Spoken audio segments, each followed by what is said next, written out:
Encore 2 ou 3 et ça devrait suffire. À cette heure-ci, Tom est encore au lit, je suppose. Oui, bien sûr.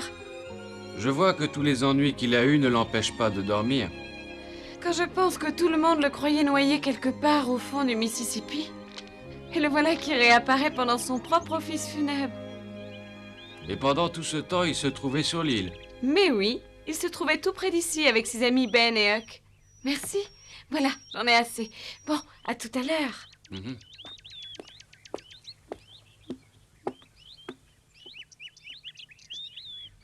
Réapparaître comme ça, brusquement, au milieu de ses propres funérailles et surprendre tout le monde, il a vraiment dû aimer ça, c'est ce qu'il sait faire de mieux. Hé,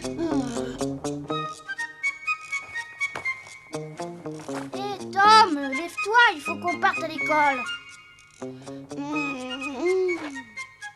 Tom, allez, dépêche-toi ou tu vas encore arriver en retard. Ah, c'était vraiment formidable là-bas, tu sais. Tu veux dire la vie de pirate là-bas, tout seul sur ton île? Ouais, là-bas, on dort tranquillement et personne vient t'embêter le matin en te demandant de te lever pour aller à l'école. T'es allé un peu trop loin peut-être, hein? Et pourquoi ça? Bah parce que tu as manqué l'école pendant plusieurs jours. Oh, j'aurais préféré la manquer pendant des mois entiers. Monsieur Dobbins va sûrement te punir. Oh, et a pas de raison. Il va te fouetter. Tu crois? Oh oui, tu le connais. Il doit t'attendre avec impatience. Mais cette fois, j'irai pas l'en empêcher. Oh, quand j'entends ça, j'ai vraiment pas envie de me lever.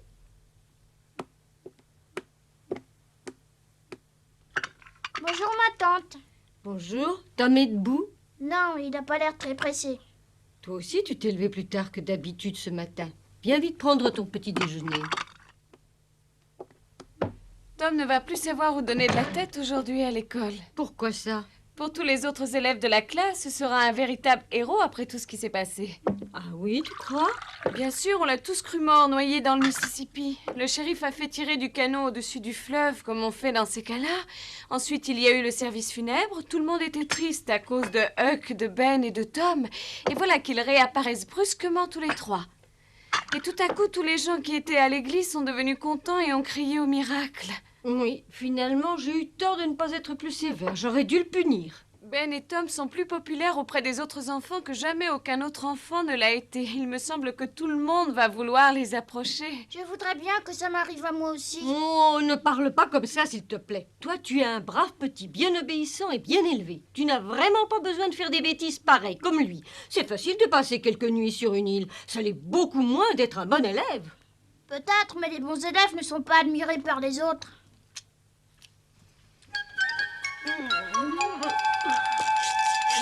Et si je me levais?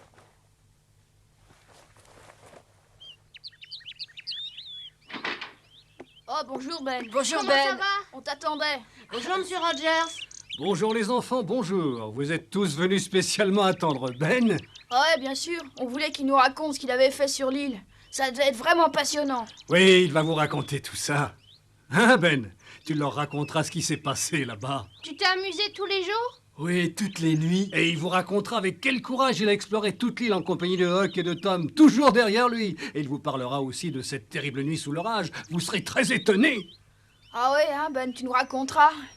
Ah, il faut vite partir à l'école, il est tard les enfants. Mais Ben pourra vous parler en haute. Au revoir, papa.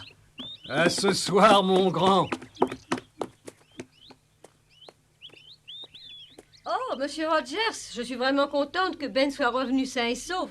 Oui, il faut remercier le ciel. Vous voyez, c'est bizarre. Ces quelques jours que Ben a passés là-bas ont sûrement été très pénibles. Et pourtant, ils lui ont appris pas mal de choses. Il a mûri de plusieurs années en quelques jours grâce aux épreuves qu'il a traversées. Et en particulier ce terrible orage qui s'est brutalement abattu sur le pays il y a quelques nuits. Il m'a raconté que pendant toute la nuit, il avait dû rassurer Tom et Huck. Vous avez de la chance d'avoir un fils pareil. Au revoir César.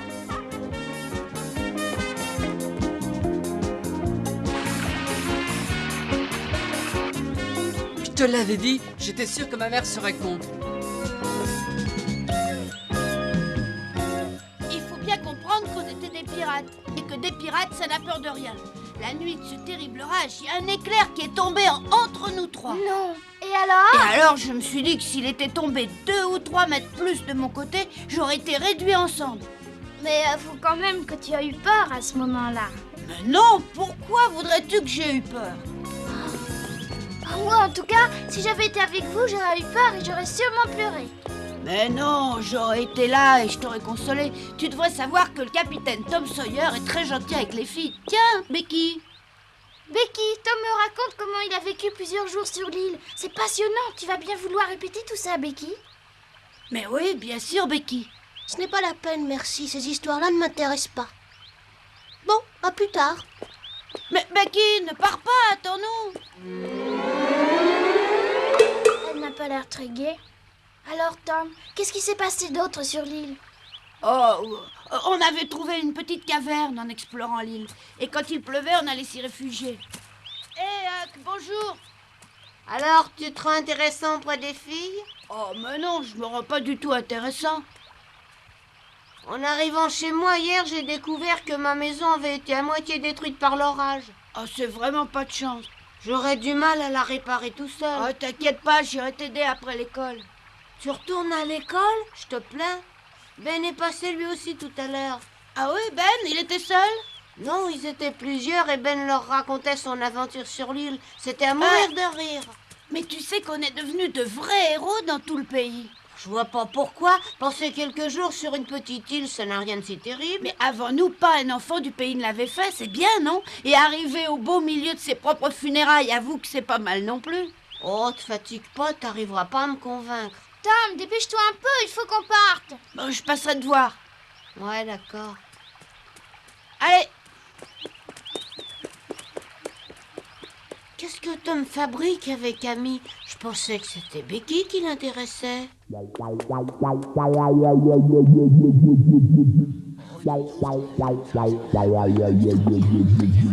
Il faut bien reconnaître que c'était vraiment quelque chose de terrible. Vous pouvez pas savoir ce que ça représente de passer la nuit comme ça au beau milieu d'une île. Je peux vous dire qu'on se sent vraiment peu de choses. Il faut l'avoir vécu pour le comprendre. Et c'est pas drôle de se retrouver trempé sous un orage. Tom en a pleuré cette nuit-là. Tom a pleuré? Oui, il a pleuré. Je sais que ça paraît étonnant, pourtant moi je l'ai vu pleurer. Il a pleuré, tu dis? Longtemps? Et Huck, alors, qu'est-ce qu'il faisait, lui? Oh, il pleurait aussi, vous pensez bien. Et je devais m'occuper de leur remonter le moral. Quand je pense qu'au bout de 2 jours seulement, Tom voulait déjà partir de l'île pour retourner chez lui. Oh, j'aurais jamais cru ça de Tom. Lui qui nous raconte toujours que sa famille l'embête. Ça tente surtout. Oh, Et il est oui. à peine parti qu'il veut retourner chez lui.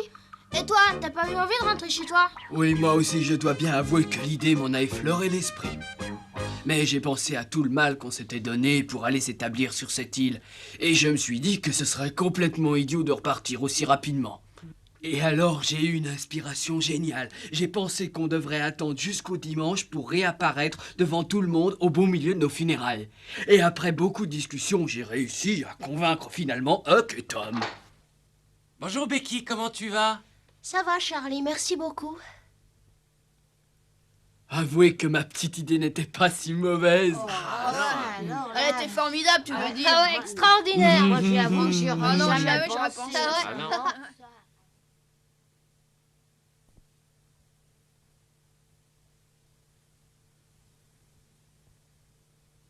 ouais. Ô Seigneur, accepte de recevoir ces petits auprès de toi, ces chers petits anges que plus jamais personne ne reverra et que plus jamais personne n'entendra.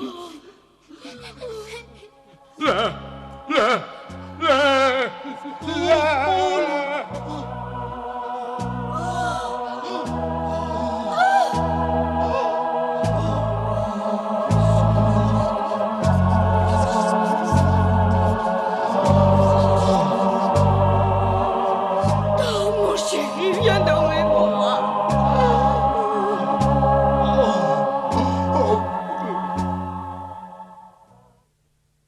Oui, je dois bien l'avouer, je suis très fier de mon idée.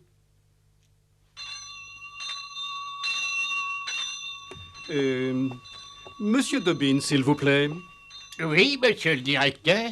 Dites-moi, vous croyez que Ben et Tom viendront en classe aujourd'hui? J'ai vu que Ben était déjà là. Quant à Tom, avec lui, on ne peut jamais savoir s'il viendra. Je pense de toute manière que si ces 2 enfants réapparaissent dans notre école, nous ne pouvons que tous nous en réjouir. Bien entendu. Mais je vous ferai remarquer qu'ils ont manqué la classe pendant 4 jours et sans autorisation. Et cela, monsieur le directeur, je ne m'en réjouis pas. Allons, allons. Oh. On ne court pas dans les couloirs, Tom Sawyer. Vous entendez? Marchez, sinon, gare.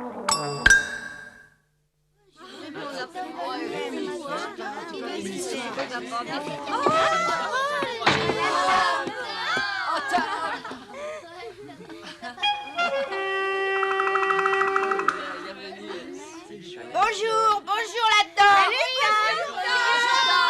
Me revoilà, salut. Oh, Tom, je tiens à te féliciter, tes funérailles étaient vraiment réussies. Ah oui, vraiment formidable. Oui, et d'après toi, qui a bien pu imaginer ce plan? Silence.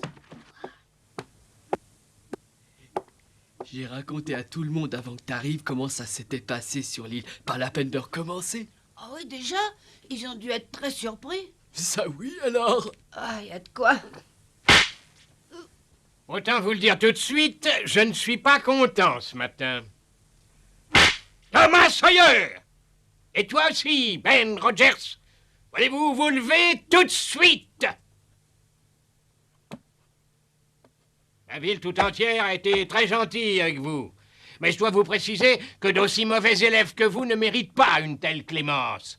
Vous avez manqué la classe pendant 4 jours et vous avez plongé vos familles dans l'angoisse la plus totale. Aussi vous procurerai-je le temps d'une bonne réflexion pendant que vous recevrez chacun 20 coups de cravache bien mérités. Hein?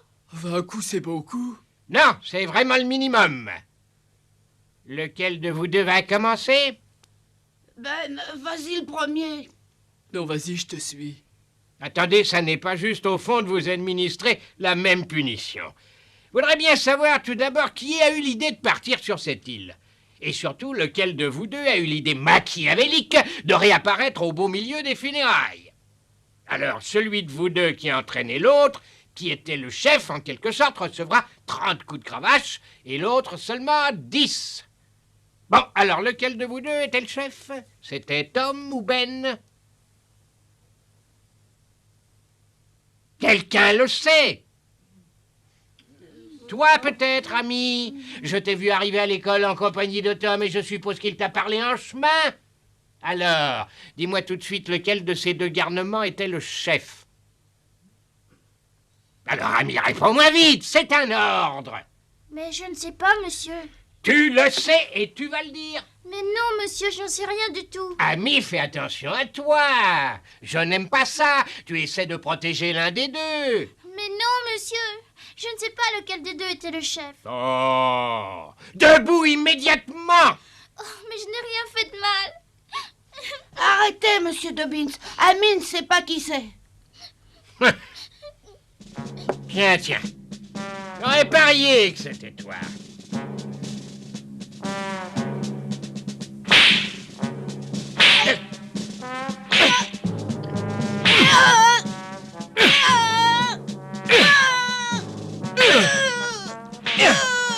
J'avais très mal, mais je mettais un point d'honneur à ne pas pleurer devant toute la classe.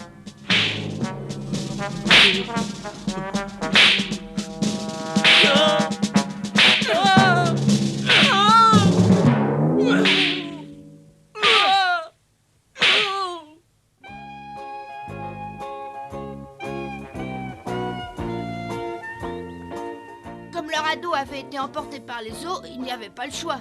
Il fallait nager vers la rive du côté d'Illinois, c'est-à-dire à 250 mètres. Et en plus, il y avait un courant terrible. Vous me connaissez tous, et sans vouloir me flatter, je crois être un très bon nageur.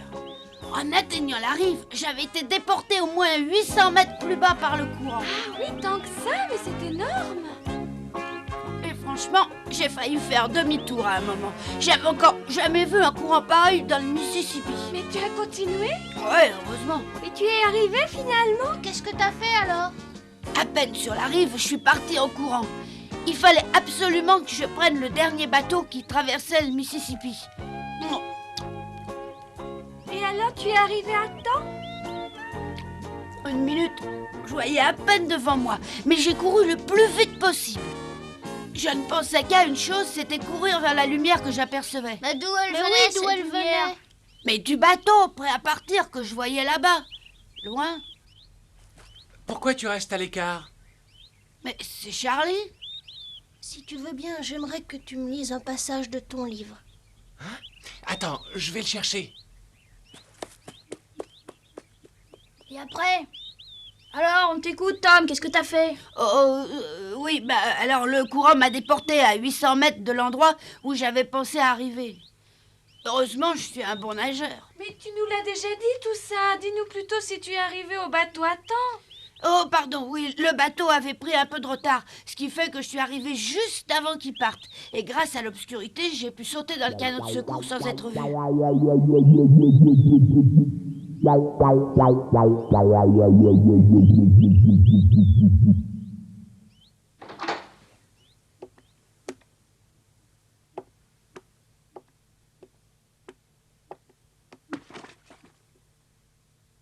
Tu vois, t'aurais pas dû mentir comme ça.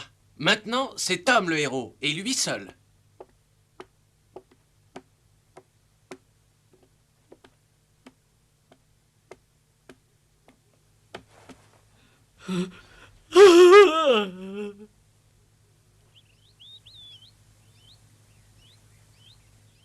Aujourd'hui, je vais te lire l'histoire d'un héros suisse, là-bas en Europe. Il était très adroit à l'arbalète et s'appelait Guillaume Tell.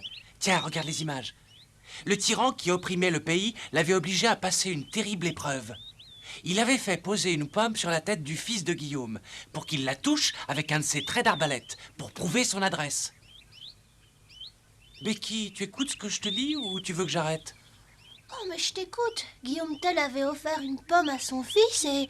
Tu vois, t'as pas écouté. Oh, excuse-moi. Je sais bien que tu es comme tous les autres et que tu veux écouter Tom. Non, ce n'est pas vrai. Oh, allez, c'est pas de te défendre, je le sais bien.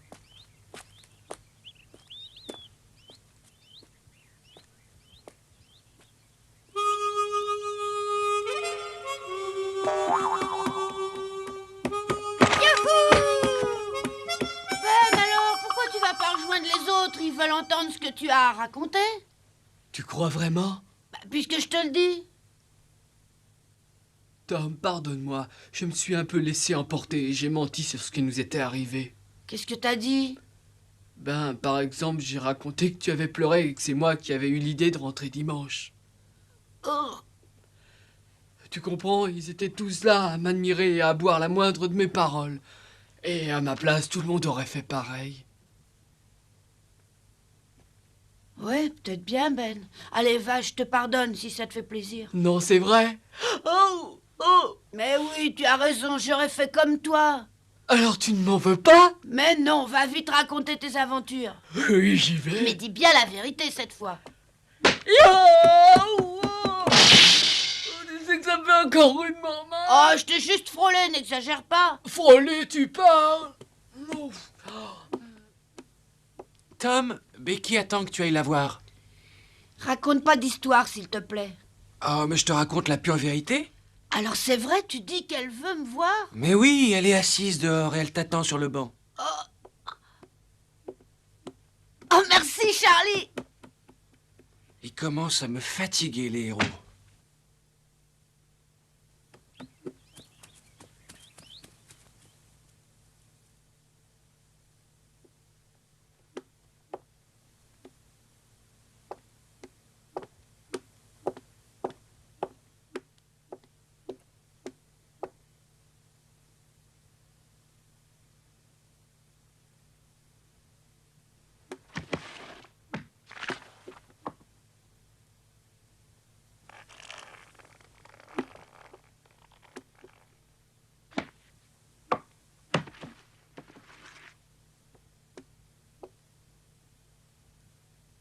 Alors ça y est, tu as vu Tom?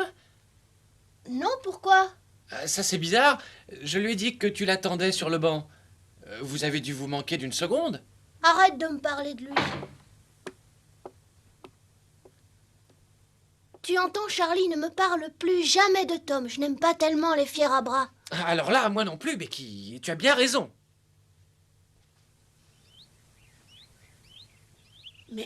Où est-ce que Becky a bien pu passer? Ça t'amuse vraiment de faire de pareilles stupidités? Mais non, mais c'est pas moi! Fais-moi le plaisir de te lever immédiatement. Je me demande bien pourquoi tu viens perdre ton temps à l'école. Eh bien, tu vas encore m'obliger à te fouetter. Pourtant, Dieu sait que j'ai horreur de ça. Mais j'ai rien fait! C'est pas moi, je vous le jure! Tais-toi, n'aggrave pas ton cas. Tu vas recevoir 30 coups de cravache. Allez, viens.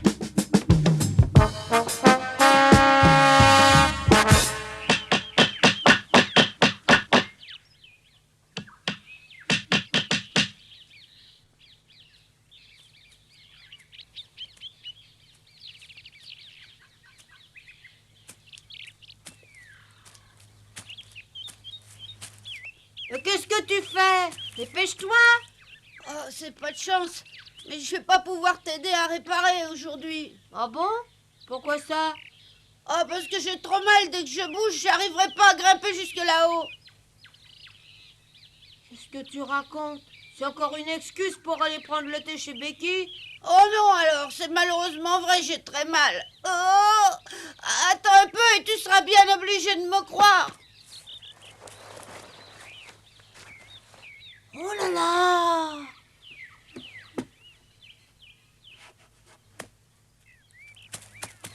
Alors, tu vois? Oh Tom, c'est affreux. Ah! C'est pas la peine de cracher dessus, ça servirait à rien. Oh, je me suis fait fouetter 2 fois. Je te plains, tu sais. Oh, et attends, ça s'est toujours pas arrangé avec Becky. Ah non? Non, elle m'a évité pendant toute la journée. Oh, pauvre vieux, c'est une sale journée.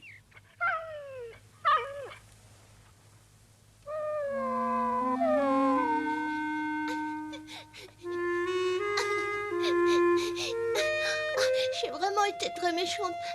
Je savais que Tom n'avait rien fait et que c'était Charlie le coupable, mais j'ai rien dit. Mais demain, je parlerai à Tom. Je me suis assez montrée égoïste.